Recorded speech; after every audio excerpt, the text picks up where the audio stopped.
So today we're going to be focusing on the poem Storm on the Island. Interesting context with this one because Seamus Heaney was a poet in Ireland. He grew up in a small farming community and many of his poems are about very normal and very homely subjects. He used a large number of agricultural and natural images in his work and he uses them as metaphors for human nature. The poem's set around the story of a small isolated cottage caught near the sea in a storm and about its exposure to the elements. It's really interesting as well when you look at the title. If you cover up the first half of the title, it spells out Stormont. Now, Stormont is the name given to Northern Ireland's Parliament buildings, and it hints that the storm that he's writing about could actually be about the violent political disturbances that Ireland has experienced. For example, between the Catholics and the Protestants, or the Irish Republicans wanting independence from Britain. These are commonly referred to as the Troubles, and another poem that's very effective in describing the disruption and the terror and the horror that was caused by the Troubles would be Belfast Confetti, and that's one that I'd really recommend you'd read. It's also worth noting that Seamus Heaney won the Nobel Prize for Literature in 1995, and this poem was published in 1966. So were this to be part of the Troubles, it was as the Troubles were starting to really escalate and really starting to build up.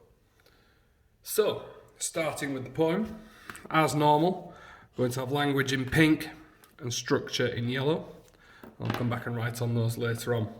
And we start really interestingly with, "We are prepared." And this really strong opening statement here, a structural feature in itself, creates a feeling of safety.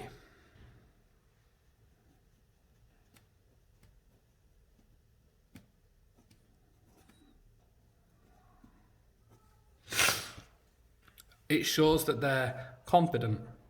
It's really interesting as well if you compare this with the last line of the poem. It's a huge nothing that we fear. It really contrasts with this solid idea and, we are prepared, we're ready, and there's actually nothing there for them to fear. But anyway, we'll come to that later. We build our houses squat, sink walls in the rock, and roof them with good slate. So across the opening two lines here, we have the sink walls in rock, good slate, and houses are squat. So linking these ideas together, we have lots of words about safety and security. So we also have, almost in the first two lines, a semantic field, which is a set of words that are all about the same topic. Semantic field of safety. And we also have this idea as well. The punctuation in this section is what we call end stopping, whereupon you have a piece of punctuation at the end of every line. You'll notice that very quickly disappears, and it's only on very specific lines where it's end stopped.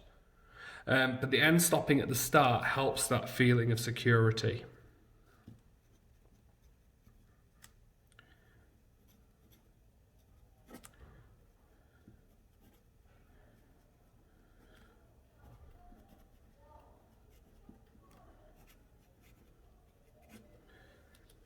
This wizened earth. Well, we've got the wizened earth. It's barren.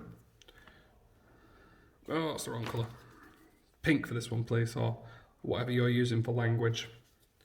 This wizened earth. It's barren and old.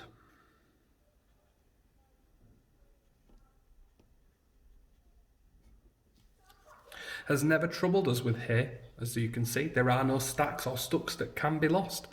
So he's saying here they've got nothing out of the island. They're not taking natural resources for their own gain. They're not turning the island's grass into hay. Nor are there trees which might prove company. And again, the word company is used on line 12. And it just emphasises that loneliness of the setting.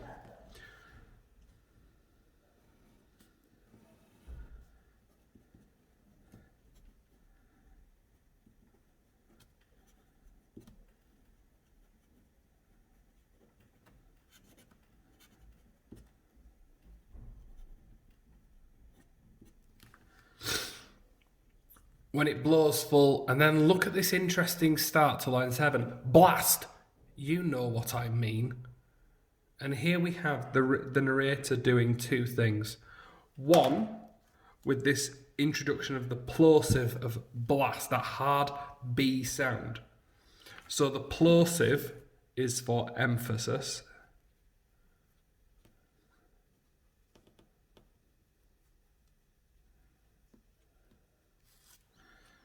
But then you know what I mean. Well, we've got the direct address and then further down. So you can listen to the thing that you fear. So we've got this direct address here. So if we link these two ideas,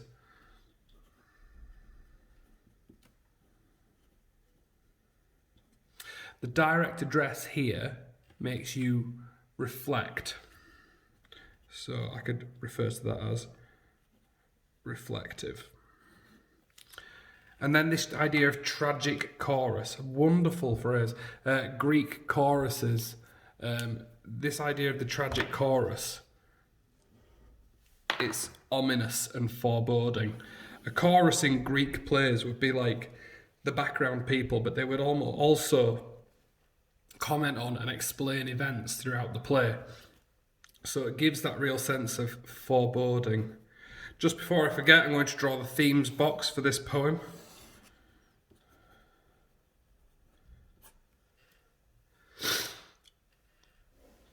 Forgetting that it pummels your house too, line 10, that it pummels your house too. We've got this violent verb here. So we're starting to see some ideas of violence coming up. And as we carry on, we have, but there are no trees, no natural shelter. And we have this break in the middle. Now that break in the middle is called a caesura.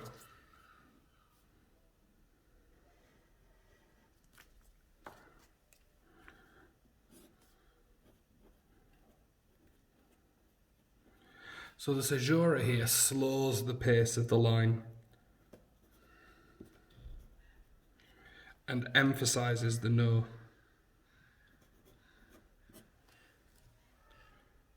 You might think that the sea is company, exploding comfortably down on the cliffs. And we have here an example of what we've saw in our last poem, London, of an oxymoron. In London we had the phrase marriage hearses, but here we have this oxymoron.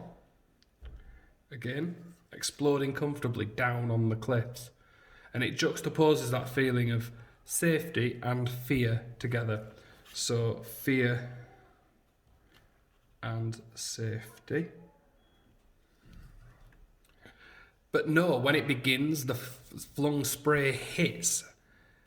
And then further down we have spits like a tame, like windows. We just sit tight while the wind dies. We've got lots of is and s sounds.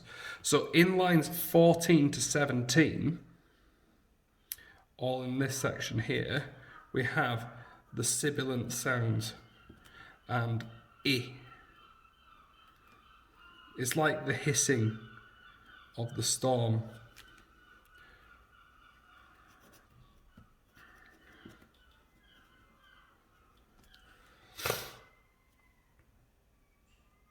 Looking as we carry on as well, we have spits like a tame cat turns savage. And it shows here, the simile here, that simile shows us really clearly that familiar things can hurt. That familiar things can turn against you and it can become frightening.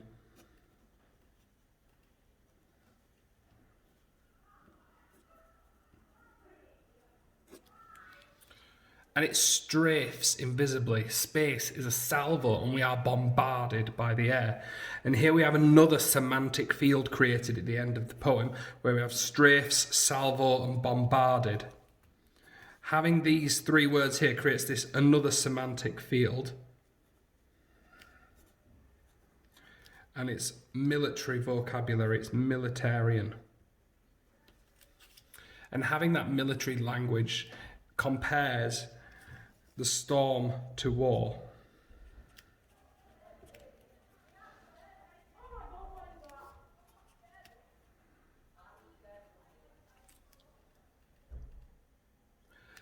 It's the strafe, salvo, bombarded. It makes it feel like they're under attack from planes above. And then think about this ending here.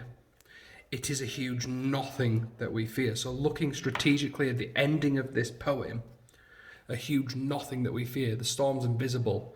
So we have this contrasts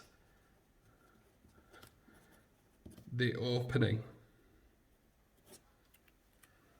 The themes that I'd like to think about in this poem, there's 3 themes. So there's the idea of safety, we want the community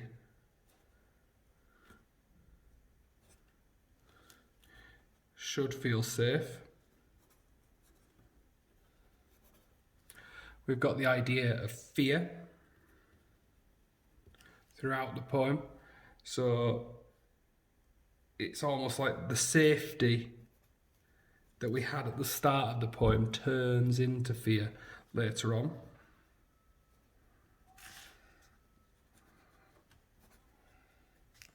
And then the last theme, not hopelessness, but helplessness. And that idea that nature, particularly here, that nature is relentless. The poems to compare this one with are interesting, and to say the least. If you wanted to think about the idea of fear, you could compare this with Bayonet Charge, and that fear of the soldier running across the battlefield. You wanted to think about the power of nature. There are 2 simple poems to compare this to. The Prelude would be by far and away the easiest, but you could also compare it with Ozymandias and the way that the desert overcomes humanity, in almost the way that the nature is almost overcoming what they're doing here. And you also got this sort of the feeling of places and that individual, how places are presented. So the feeling of places. So the feeling of places here. Again, I'd think about London that we did last lesson, and I'd think about the emigre as well.